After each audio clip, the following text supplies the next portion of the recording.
Download aplikasi Bekal Islam dan kunjungi web bekalislam.com. Bismillahirrahmanirrahim. Assalamualaikum warahmatullahi wabarakatuh. Innal hamdalillah nahmaduhu wa nasta'inuhu wa nastaghfiruhu wa natubu ilaih. Wa na'udzu billahi min syururi anfusina wa sayyiati a'malina. May yahdihillahu fala mudilla lahu wa may yudlil fala hadiyalah. Wa asyhadu an la ilaha illallah wahdahu la syarika lah wa asyhadu anna Muhammadan abduhu wa rasuluhu la nabiyya ba'dah. Ya ayyuhalladzina amanu taqullaha haqqa tuqatih wa la tamutunna illa wa antum muslimun. Fa inna asdaqal hadithi kitabullah wa khairal huda huda Muhammadin sallallahu alaihi wasallam. Wa syarrul umuri muhdatsatuha wa kullu muhdatsatin bid'ah wa kullu bid'atin dhalalah wa kullu dhalalatin finnar. Hadirin dan hadirat yang dirahmati Allah Subhanahu wa taala. Alhamdulillah puji dan syukur senantiasa kita panjatkan kepada Allah yang terus-menerus tiada henti-hentinya memindahkan kita dari satu kenikmatan kepada kenikmatan yang lain, dari satu anugerah kepada anugerah yang lain. Sementara kita belum pandai bersyukur, belum bisa beribadah kepadanya, masih terus bermaksiat. Semoga Allah Subhanahu wa taala mengampuni dosa-dosa kita. Salawat dan salam tercurahkan selalu kepada junjungan kita Nabi Muhammad sallallahu alaihi wasallam, juga kepada keluarganya serta seluruh sahabat beliau tanpa terkecuali. Kita melanjutkan bahasan kita tentang sirah Nabi sallallahu alaihi wasallam. Pada pertemuan lalu telah kita bahas tentang dakwah as-sirriyah, dakwah secara sembunyi-sembunyi. Maka pada pertemuan kali ini kita akan bahas tentang dakwah secara terang-terangan atau dakwah jahriyah. Sebagaimana telah lalu, Nabi SAW berdakwah secara sembunyi-sembunyi selama 3 tahun. Ya, beliau mulai dari orang-orang terdekat beliau untuk didakwahi sampai akhirnya Allah memerintahkan Nabi SAW untuk berdakwah secara terang-terangan. Allah berfirman, "Wa anzir ashiratakal aqrabin." Berilah peringatan kepada keluargamu yang dekat. Maka tatkala itu Nabi mulai berdakwah terang-terangan di hadapan orang-orang Quraisy. Sebenarnya orang-orang Quraisy mulai menangkap dakwah Nabi sallallahu alaihi wasallam dan mereka sadar di antara mereka ada yang mengikuti ajaran Muhammad. Mereka pernah melihat Bilal salat, mereka melihat sebagian orang mengikuti ajaran Muhammad sallallahu alaihi wasallam. Akan tapi pada awalnya orang-orang Quraisy tidak menganggap dakwah tersebut suatu permasalahan. Kenapa? Karena orang yang semodel Muhammad sallallahu alaihi wasallam ini sudah ada, yang tidak mau menyembah berhala, yang bertauhid, tidak mau melakukan kesyirikan, sudah ada. Makanya ada buku judulnya Al-Ahnaf, yaitu orang-orang yang hidup di zaman jahiliyah namun mereka tidak berbuat kesyirikan. Di antara orang tersebut misalnya Waraqah bin Naufal. Waraqah bin Naufal tidak pernah berbuat kesyirikan. Di antaranya Umayyah bin Abi Salt. Di antaranya Zaid bin Amr bin Naufal. Di antaranya Amr bin Abasa As-Sulami. Di antaranya Sirmah bin Abi Anas. Di antaranya Khalid bin Sinan Al-Absi dan Qus bin Sa'idah. Ini orang-orang yang mereka juga mirip dengan ajaran Rasulullah SAW, tidak mau melakukan kesyirikan. Dan dakwah ini dibiarkan lama-lama hilang sendiri. Dakwah ini lama-lama hilang sendiri karena mereka tidak menyuruh orang untuk seperti mereka. Mereka bertauhid tapi untuk sendiri. Ya, mereka menyangka Muhammad juga akan seperti itu. Ya, biarin aja dia tidak menyembah berhala. Ada yang ikut dia tapi lama-lama hilang sendiri. Namun kenyataannya tidak demikian. Terlebih lagi tatkala Nabi SAW mulai berdakwah secara terang-terangan. Terlebih lagi Nabi SAW mulai mengusik mereka, ini haram, ini tidak boleh, ini syirik. Nabi menegur mereka yang sebelum-sebelumnya tidak pernah menegur. Ya, mungkin menegur sekali-sekali, tapi dakwahnya tidak seperti Nabi SAW yang menyalah-nyalahkan nenek moyang, yang mensyirik-syirikan mereka, yang menakut-nakuti mereka dengan neraka. Yang sebelumnya tidak ada yang seperti itu. Hanya tidak mau syirik, namun tidak berbicara tentang surga dan neraka. Rasulullah SAW, dakwah Nabi membuat mereka gelisah karena dakwah Nabi tidak seperti sebelumnya. Disebutkan oleh para ahli sejarah dalam buku-buku sirah seperti Sirah Ibnu Ishaq bahwa di akhir dakwah sirriyah setelah Nabi berdakwah 3 tahun, maka pengikut Nabi sekitar 50 sampai 60 orang. Ya. Yang telah masuk Islam ya. Banyak ya saya sebutkan banyak sekali, cuma kalau kita baca terlalu lama ya. Jadi mereka ini sekitar 50 atau 60 orang yang di awal-awal masuk Islam ya. Di antaranya Abu Ubaidah bin Jarrah, Abu Salamah, Al-Arqam bin Abil Arqam, baca semuanya ya. Biar antum tahu siapa 60 orang tersebut. Ini orang-orang pertama yang jasanya sangat besar. Harusnya kita mengenal mereka, harusnya. Cuma waktu tidak ada. Ya. Asma binti Abu Bakar, Aisyah, Khabbab bin Al-Arad, Umair bin Abi Waqqas, Mas'ud Al-Qad, dan seterusnya banyak. Sampai 60 orang. Namun Nabi SAW di antara strategi dakwah beliau tidak menyebutkan nama-nama tersebut. Karena semuanya berkumpul di rumahnya Al-Arqam, Darul Arqam bin Abil Arqam, mereka kumpul, Nabi dakwahi mereka. Jumlah mereka 50 sampai 60 orang, lelaki dan wanita.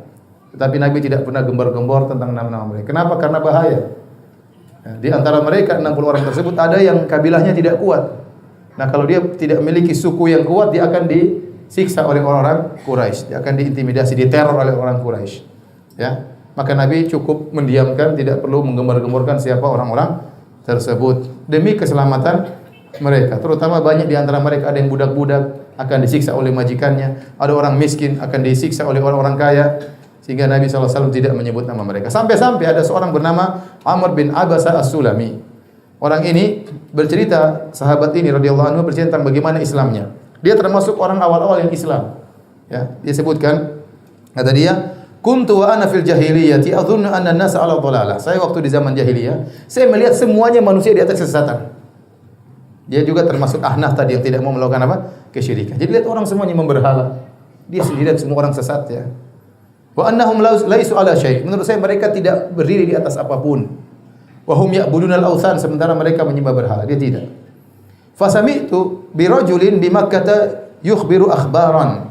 Tiba-tiba saya mendengar tentang seorang di Mekah. Ini Amr bin Abbas bukan tinggal di Mekah, dia dari luar. Tapi dia tidak berbuat kesyirikan.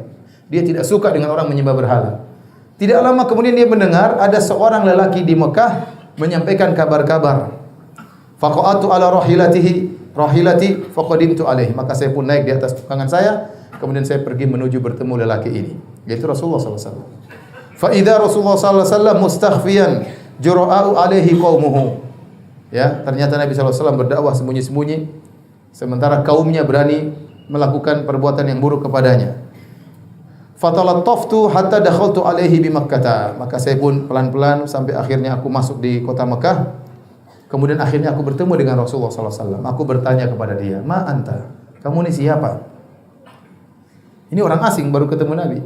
Nabi waspada. Ini siapa? Nabi juga tidak tahu. Kata Nabi, "Ana nabiyyun, saya nabi." Faqultu wa ma nabiyyun? Apa itu nabi? Nabi jelaskan, arsalani Allah. Nabi itu Allah utus saya. Tuhan mengutus saya untuk berdakwah. Faqultu wa bi ayyi syai'in arsalaka? Allah mengutusmu dengan apa? Qala arsalani bi silatil arham wa kasril awthan wa an yuwahhadallahu la yusyrak bihi syai'. Allah mengutusku untuk menyampaikan agar manusia menyambung silaturahmi, agar berhala-berhala dihancurkan, agar Allah ditauhidkan dan tidak disekutukan sama sekali. Qultu lahu faman ma'aka ala hadha? Siapa yang bersamamu di atas agama seperti ini? Qala hurrun wa abdun, seorang hamba yang merdeka dan seorang budak. Qala wa ma'ahu yauma idzin Abu Bakrin wa Bilal. Tatkala itu bersama Nabi Abu Bakar dan Bilal. Karena Bilal sudah dibeli oleh siapa? Dibebaskan oleh Abu Bakar dari tuannya Umayyah bin Khalaf. Ya. Mimman amana nabi, termasuk orang yang beriman kepada Nabi. Faqultu inni muttabi'uk. Kata Amr bin Abbas, saya mau mengikut engkau sekarang. Saya menjadi pengikutmu sekarang di Mekah. Qala, kata Nabi, innaka la tastati'u dzalika yaumaka hadza. Kau tidak bisa menjadi pengikutku sekarang ini, belum bisa. Ala taru hali wa halan nas, tidak kau lihat bagaimana kondisiku dan kondisi orang-orang. Walakin irji' ila ahli, pulang ke kampungmu. Fa idza sami'ta bi qad dhahartu fa'tini. Kalau nanti kau dengar saya Islam sudah tersebar di mana-mana, maka silakan kau datang menemuiku. Sekarang belum saatnya. Di sini Nabi SAW hanya menyebutkan yang bersama dia Abu Bakar dan siapa? Bilal. Padahal ada orang-orang lain juga masuk Islam. Tapi ini kondisinya gawat. Nabi tidak tahu ini siapa orang ini yang bertanya.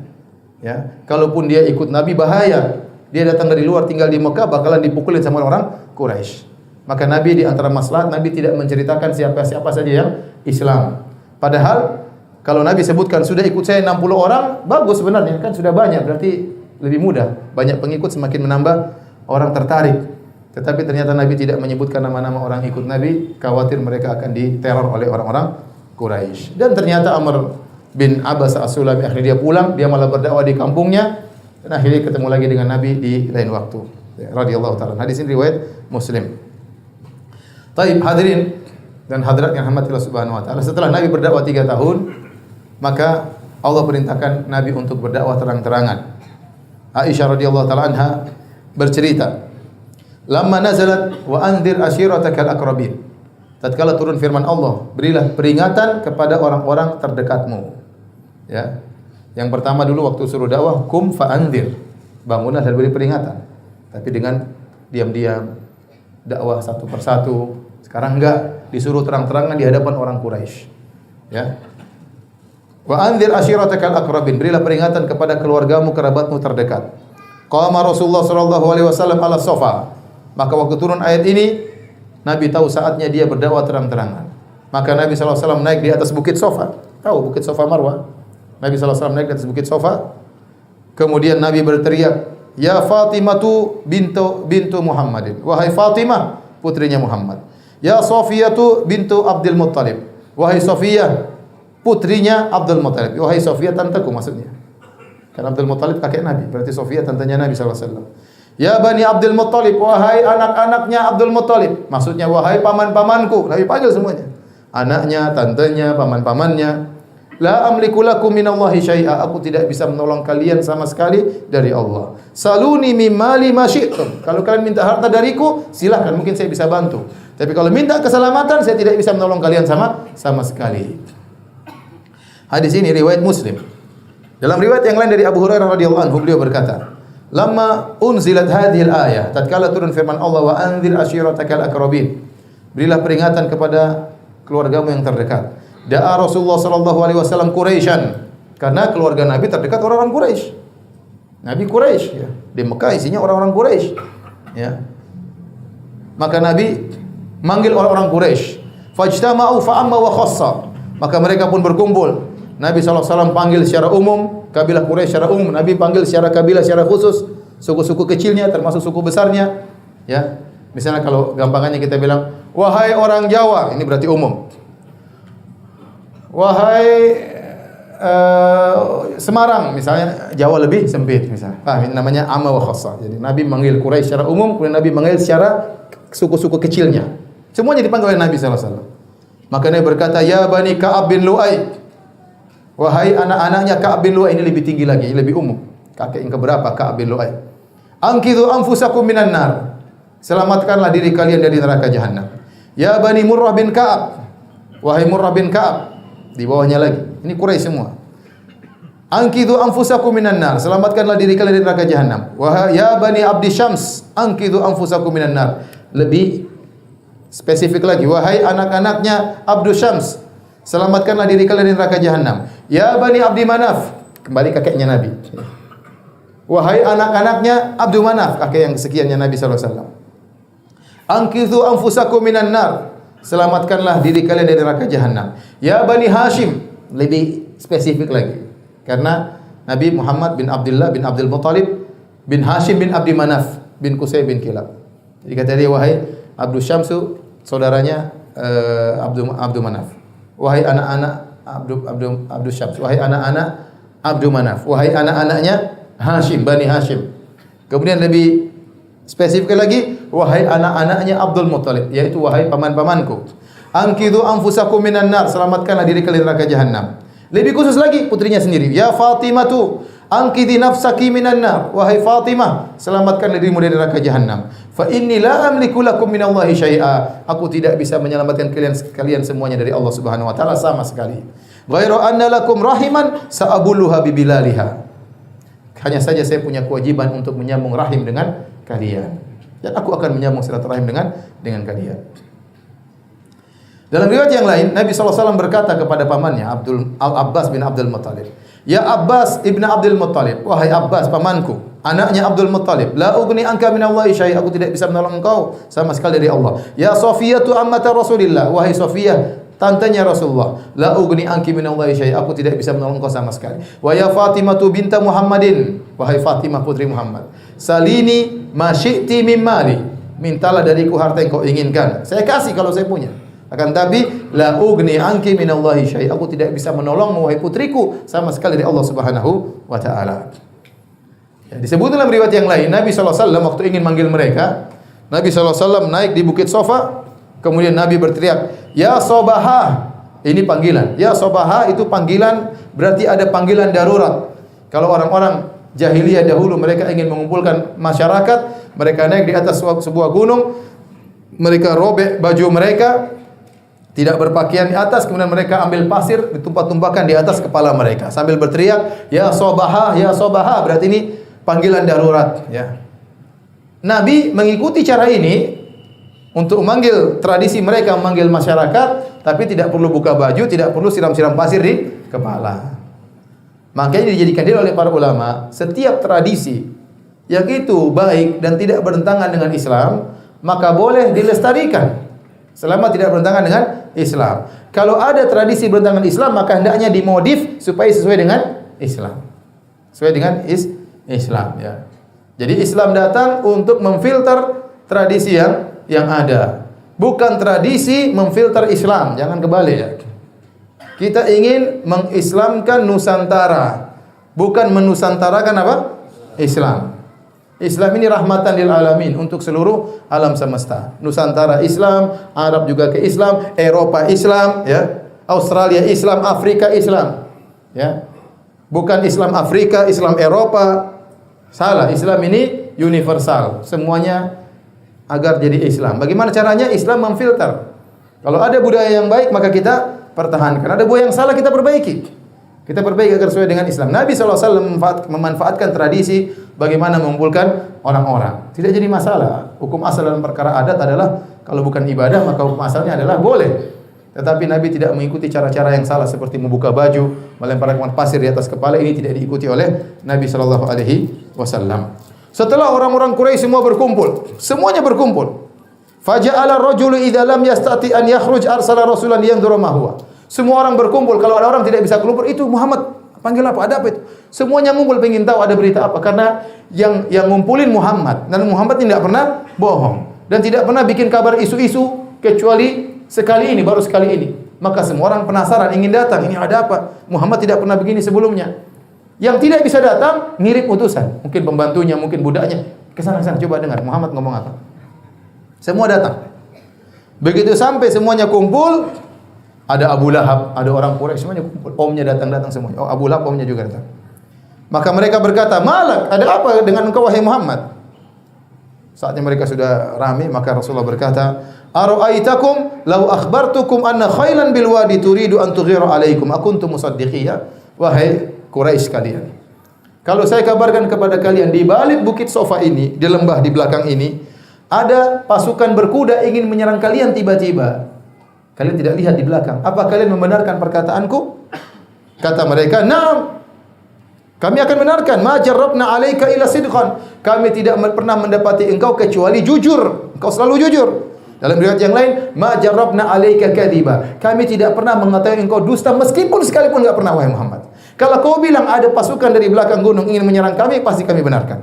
Ini mukaddimah yang ingin Nabi ambil. Kalian mengakui saya selalu jujur.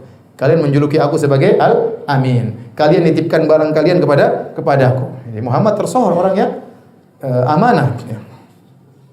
Maka setelah mereka membenarkan itu semua, maka Nabi berkata, "Fa inni nadhirul lakum baina yaday adabin syadid." Saya ingatkan kalian, di hadapan kalian ada adab yang pedih kalau kalian syirik. Saya ingatkan, ada adab neraka. Selama ini enggak ada orang ngomong neraka-nerakaan. Enggak ada orang mencerita adab-adaban. Baru datang Muhammad, kemudian ingatkan, ada hari kiamat, ada namanya neraka. Saya ingatkan kalian, kalau kalian tetap syirik, kalian akan masuk neraka Jahannam. Abu Lahab ngamuk. Omnya Nabi, ya. Omnya Nabi. Maka Abu Lahab mengatakan, "Tabban laka sa'iral yaum." Celaka engkau wahai Muhammad sepenuh hari.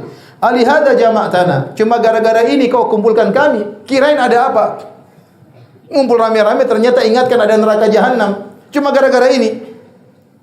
Fanazalat, maka turunlah firman Allah langsung, "Tabbat yada Abi Lahab wa tabb." Celaka kedua tangan Abu Lahab. Sebagian ahli tafsir mengatakan Abu Lahab waktu ngomong, "Hei Muhammad, kamu jangan begini."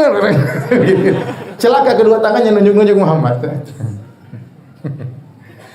Celaka kedua tangan Abu Lahab. Wa tabba, dan celaka dia. Dua tangannya celaka dan dia juga celaka. Ma aghna anhu maluhu wa ma kasab. Tidak bermanfaat baginya di akhirat kelak harta yang dia kumpulkan, dan anaknya tidak bisa menolongnya. Subhanallah. Harusnya pamannya membela dia, ini paman yang malah apa? Mengingkari pertama kali. Ya. Para hadirin dan hadirat yang dirahmati oleh Allah Subhanahu wa taala, Jadi tadi kita sudah singgung Nabi SAW memanfaatkan tradisi orang-orang jahiliyah yang tidak bertentangan, dan Nabi SAW banyak ya, seperti tradisi jahiliyah memuliakan tamu, tradisi jahiliyah yang mereka suka membantu orang susah, tradisi jahiliyah masalah keberanian, itu semua dilestarikan oleh Nabi SAW. Tradisi jahiliyah setia kawan itu juga dilestarikan oleh Islam. Bahkan kita boleh mengikuti tradisi orang-orang kafir kalau itu bermanfaat dan tidak ada kaitannya dengan agama, tidak jadi masalah. Contoh, kita dengar orang-orang Yahudi katanya kalau makan selalu buah dulu, ya. Diikuti oleh sebagian orang Islam katanya buah itu baik. Tradisi ini tradisi orang Yahudi katanya. Tapi nggak ada masalah ya kalau memang itu bermanfaat. Makanya Nabi SAW waktu nulis surat tahun 9 Hijriyah, Nabi mulai mendakwahi raja-raja kafir, Romawi, raja Persia, raja Mesir. Maka ada yang menyampaikan, ya, innahum la yaqra'una kitaban illa makhtuman. Ya Rasulullah, sungguhnya mereka itu tidak mau baca surat kalau enggak ada stempelnya. Ini aturan internasional.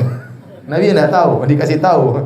Wahai Rasulullah, mereka itu raja-raja tidak mau menerima membaca surat kecuali ada stempelnya. Fattakhadha Nabi SAW khataman. Maka Nabi pun ambil buat cincin tertulis Muhammad Rasulullah min fiddah, terbuat dari perak.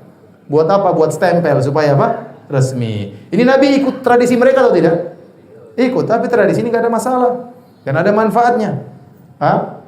Sama seperti Nabi SAW waktu perang Khandaq.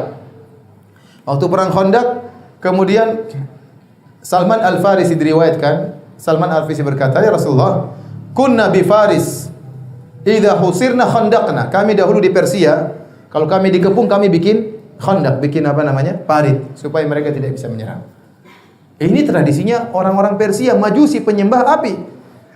Namun ini masalah duniawi dan ini ide yang bagus, bermanfaat, maka Nabi ikuti, enggak apa-apa, enggak ada masalah.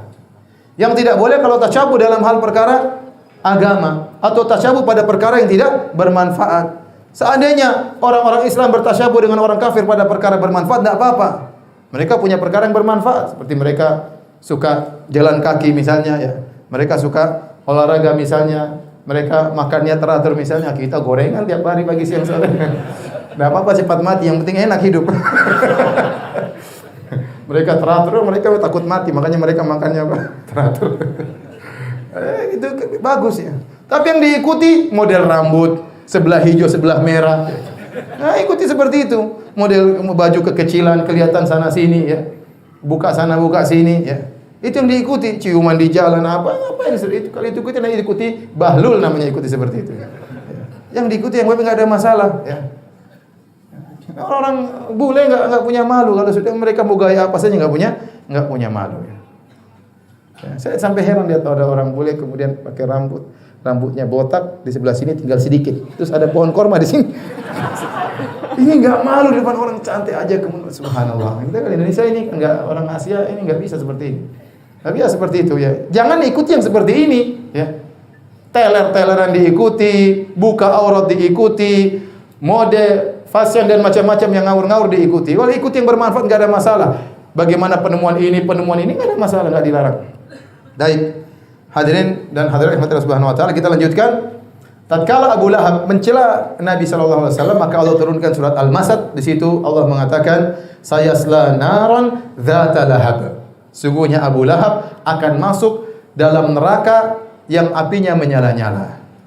Wa imra'atuhu hammalatal hatab. Bukan cuma Abu Lahab saja, istrinya juga masuk neraka, dan istrinya akan membawa kayu untuk bakar suaminya di neraka jahanam. Inilah perkara yang sangat menyedihkan Abu Lahab. Tatkala yang ikut menyiksa dia di akhirat ternyata istrinya juga yang dia cintai, yang selama ini bela-bela dia, ternyata ikut bawa kayu membakar siapa?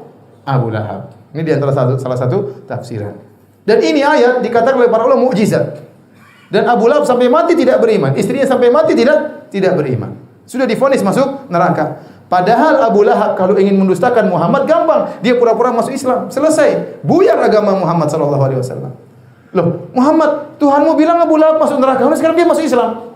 Seandainya Abu Lahab pura-pura masuk Islam, buyar agama Rasulullah sallallahu alaihi wasallam. Tapi Abu Lahab pun tidak mau pura-pura. Tetap aja di atas kekafiran sampai tewas ya. Abu Lahab. Taib hadirin dan hadirat Allah Subhanahu wa taala. Faedah dan hikmah perintah Allah untuk mendakwai kerabat dekat. Yang pertama, ya, wa anzir ashiratakal aqrabin, berilah peringatan kepada keluarga terdekat. Yang pertama, seorang manusia secara tabiat tentu lebih mencintai kerabatnya. Tentu secara tabiat dia lebih sayang kepada kerabatnya. Ya. Ini tabiat orang-orang Arab seperti itu. Sampai sekarang mereka menjaga nasab mereka. Sampai sekarang mereka masih pasang fam-fam di belakang, ya. Dan itu bagus untuk mengenal apa? Untuk menyambung silaturahmi. Mereka lebih sayang kepada kerabat dan itu dianjurkan. Maka seorang berusaha mendakwahi kerabatnya terlebih dahulu. Kemudian umumnya karib kerabat itu lebih mudah mendengar karena ini orang dalam istilahnya. Orang dalam yang berdakwah mereka lebih untuk mendengar, lebih untuk menyimak, lebih husnudzon, ya. Beda dengan orang luar terkadang suudzon, ya, terkadang merendahkan dan yang lainnya. Kemudian karib kerabat punya hak lebih besar dibandingkan orang di luar karib kerabat. Kemudian yang berikutnya, seandainya karib kerabat menerima dakwah, maka mereka adalah modal yang besar. Karena kalau ada gangguan dari luar, ternyata dibela oleh karib kerabat, ini adalah pembelaan yang sangat kuat. Oleh karenanya tatkala Nabi Lut dimusuhi oleh kaumnya, Nabi Lut tidak bisa berbuat apa-apa. Dia tidak punya kerabat membela dia. Apa kata Allah? Qala law anna li bikum quwwatan aw awi ila ruknin syadid. Waktu dia di pojokan oleh kaumnya. Wa jaa qaumuhu yuhra'una ilaih. Tatkala ada tamu-tamu datang di Nabi Lut, malaikat-malaikat yang berubah menjadi laki-laki yang tampan-tampan. Akhirnya istri Nabi Lut kasih tahu penduduk negeri tersebut semuanya homoseksual. Ada cowok-cowok ganteng ke rumahnya siapa? Nabi Lut. Maka mereka datang tergesa-gesa menuju rumah Nabi Lut dalam kondisi syahwat sudah memuncak. Ya, dan mereka mendorong Nabi Lut, "Mana tamumu? Biarkan kami lihat tamumu, biarkan." Ingin ketemu dengan tamu-tamunya Nabi Lut. Tatkala di pojokan Nabi Lut berkata, "Lau anna li bikum quwwatan aw awi ila ruknin syadid." Seandainya saya punya kekuatan untuk menolak kalian. Seandainya saya punya suku yang saya bisa jadi pegangan yang kuat. Tapi tatkala tidak ada sukunya, semua sukunya homoseksual. Maka kalau seorang punya kabilah yang kuat, dia bisa bertahan. Bahkan meskipun kabilah itu ternyata tidak beragama sama dia, terkadang membela. Contohnya Abu Thalib membela siapa? Nabi sallallahu alaihi wasallam. Nanti akan kita jelaskan tatkala di boikotnya di Syiah Abu Thalib di pertemuan-pertemuan berikutnya insyaallah. Demikian juga waktu Nabi Syuaib alaihissalam mendakwahi kaumnya, melarang mereka berbuat curang dalam timbangan, wa auful kail, sempurnakanlah timbangan. Maka mereka kaumnya Nabi Syuaib mengancam Nabi Syuaib. Kata mereka, "Ya Syuaibu, ma nafqahu katsiran mimma taqul." Wahai Syuaib, kami tidak paham apa yang ngomongkan. Bukan mereka tidak mau paham, bukan tidak paham. Ente ngomong apa sih wahai Syuaib? Ngoceh melulu, kami enggak paham. Wa inna lanaraka fina dha'ifa. Dan menurut kami kau itu orang lemah. Walaula rahtuka la rajamna. Kalau bukan karena ada kabilahmu, sudah kami lemparin batu sampai mati kamu wahai Syuaib. Tapi kenapa mereka tidak jadi melempar Syuaib dengan batu, dirajam? Karena Nabi Syuaib punya suku yang kuat. Jadi kalau kita punya keluarga kuat, itu sangat penting bagi kita untuk apa? Berdakwah, untuk bisa saling menjaga di atas agama yang benar. Taib. Para hadirin dan hadirat yang dirahmati Allah Subhanahu wa taala, apa sebab orang-orang Quraisy menolak dakwah Nabi sallallahu alaihi wasallam? Harusnya mereka terima. Kan lumayan ada dari antara mereka jadi nabi.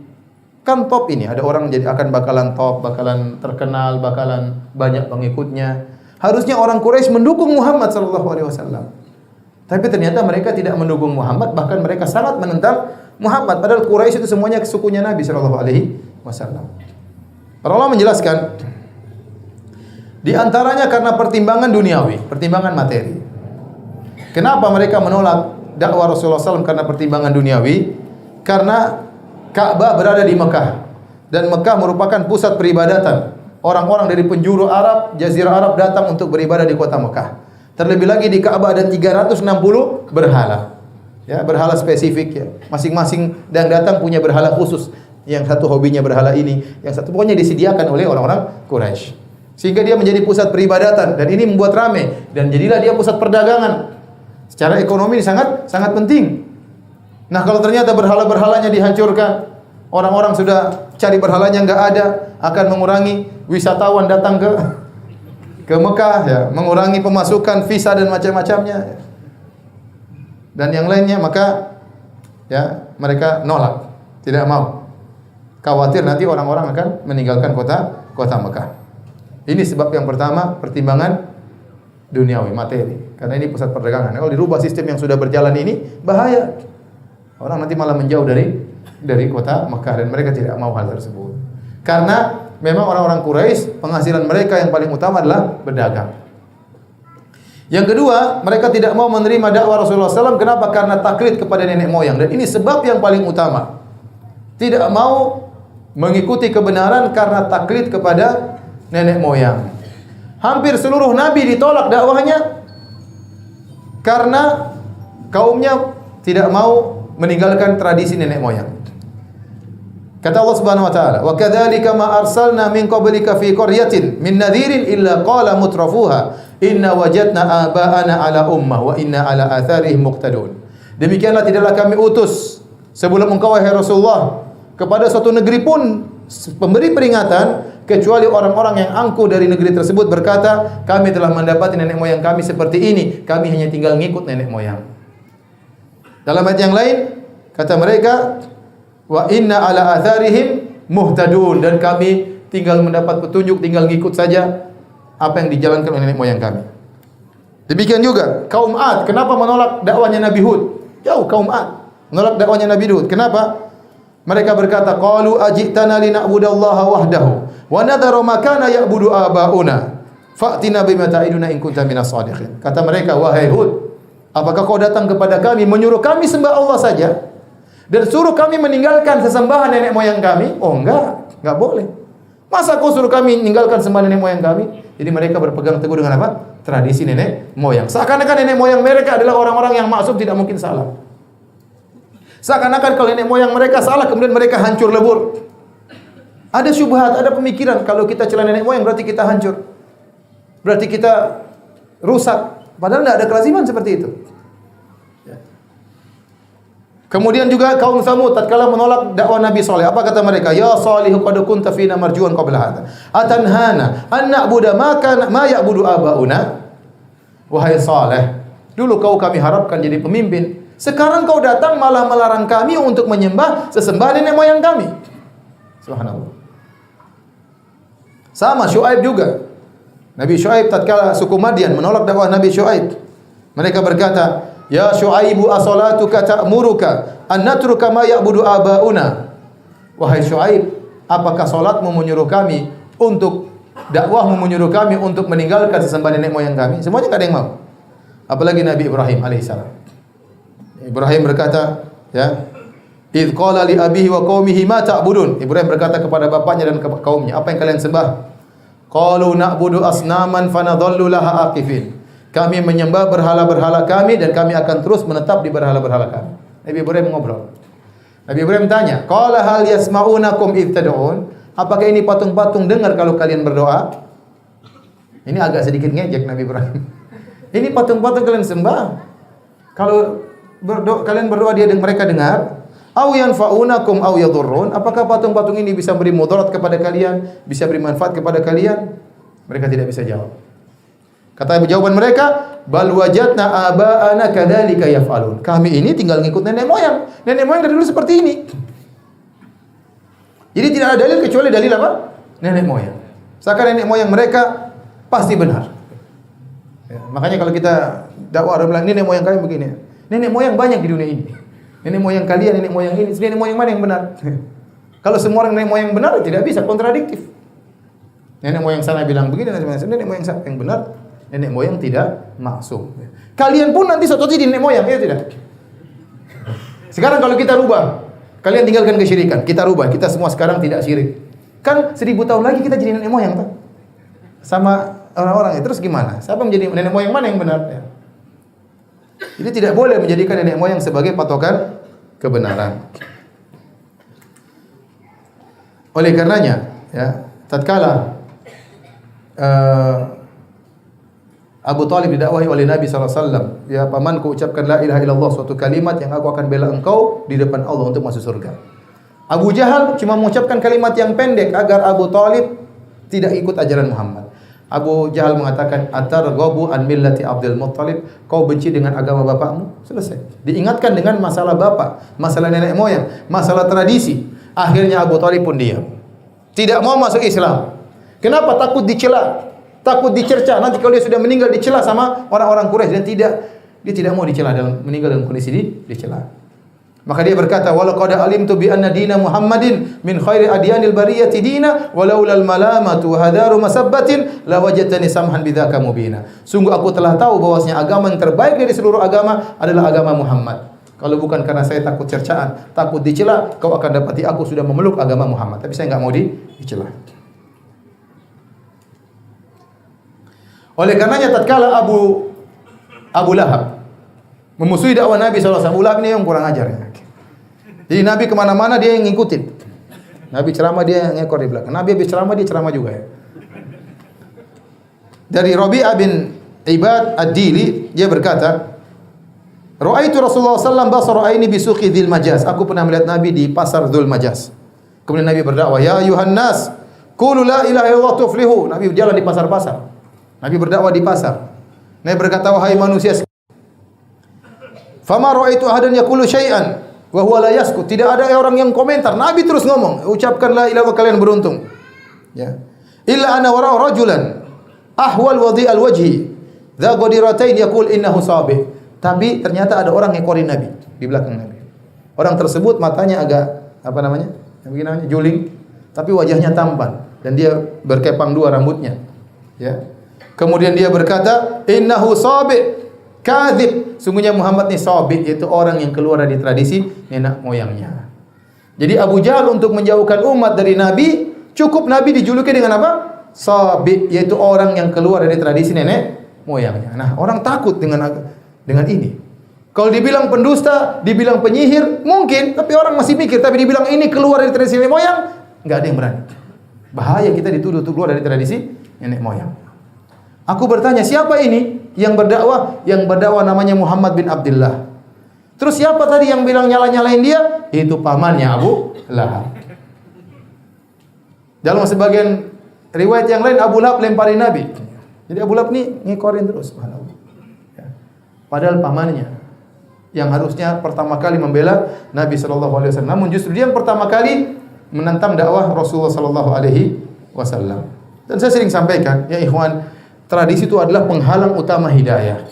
Betapa banyak orang tidak bisa menuju kepada hidayah karena takut menyelisih tradisi. Bahkan saya katakan, sampai sekarang di tanah air kita ada suatu kota, masya Allah, di situ banyak ulama, banyak orang-orang yang hafal Quran, tapi tradisi tidak bisa dirubah. Sampai sekarang nasab kembali kepada perempuan. Sampai sekarang kalau mahar yang bayar apa? Perempuan. Ini menyelisih syariat atau tidak? Tapi tidak bisa dirubah. Padahal gudang ulama di situ. Nggak bisa dirubah. Kenapa tidak bisa? Karena tradisi begitu kuat. Sama di sebagian tempat juga, masya Allah, situ banyak hafal Quran. Masjid pirang-pirang sangat banyak. Tapi kalau sebagian mereka mau menikah, perempuannya diculik dulu. Iya tidak? Bahkan sebagian mereka bangga, anak saya sudah diculik, putri saya sudah diculik.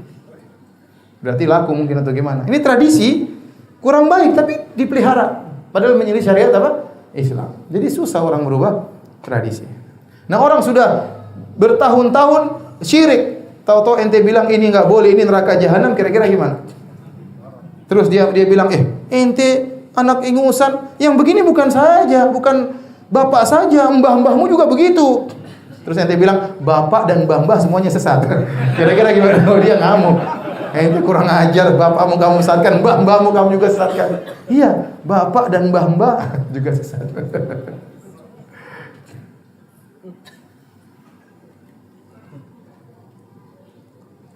Baik, inilah yang menjadikan mereka sulit untuk menerima hidayah karena berpegang teguh dengan tradisi.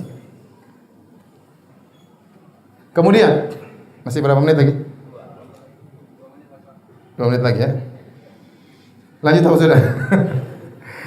Baik, di antara hal yang buat mereka tidak mau menerima dakwah karena fanatik kesukuan. Fanatik kesukuan. Seperti Abu Jahal. Abu Jahal itu dari Bani Makhzum. Dia tidak mau menerima dakwah Muhammad. Kenapa? Muhammad dari Bani Hashim.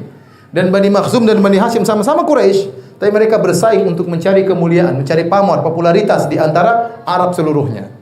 Makanya Abu Jahal pernah berkata, "Tanaza'na nahnu wa Banu Abdi Manaf asyaraf." Kami Banu Makhzum bersaing dengan Banu Hashim. Kabilahnya Nabi sallallahu alaihi wasallam. Kami bersaing untuk mencari kemuliaan di hadapan orang-orang Arab. At'amu fa'at'amna. Mereka kasih makan sama orang miskin, kami juga kasih makan. Mereka bagi-bagi minuman, makanan, kami juga. Wa a'tau fa'ataina. Mereka memberi, kami juga memberi. Hatta idza tajathaina 'ala rukab wa kunna kafarasai rihan. Sampai tatkala kami sudah bersaing sampai setara dan sebanding Bani Makhzum dan Bani Hashim, qalu, tiba-tiba Bani Hashim berkata, "Minna nabiyyun ya'til wahyu minas sama." Tiba-tiba Bani Hashim mengaku kami punya nabi, dapat wahyu dari langit. Nah, ini kalau gini kita enggak bisa bersaing. Siapa yang dari Bani Makhzum jadi nabi? Nah, kalau kami membenarkan bahwasanya Muhammad ini nabi, berarti kami kalah saingan. Sudah selesai, paham atau tidak? Enggak paham, saya ulangi ya. Jadi mereka sudah saingan dalam segala hal, masalah kebaikan, bagi-bagi mereka sudah saingan. Ternyata tiba-tiba tatkala mereka sudah setara sebanding, tiba-tiba ada dari Bani Hashim mengatakan, kami punya nabi dari Bani Hashim, Muhammad, datang wahyu dari langit. Lah gimana kami menyaingi mereka? Enggak mungkin kami ngaku juga kami punya nabi namanya Abu Jahal, enggak mungkin. Oleh karenanya kami harus mendustakan Muhammad supaya kami tetap dalam apa?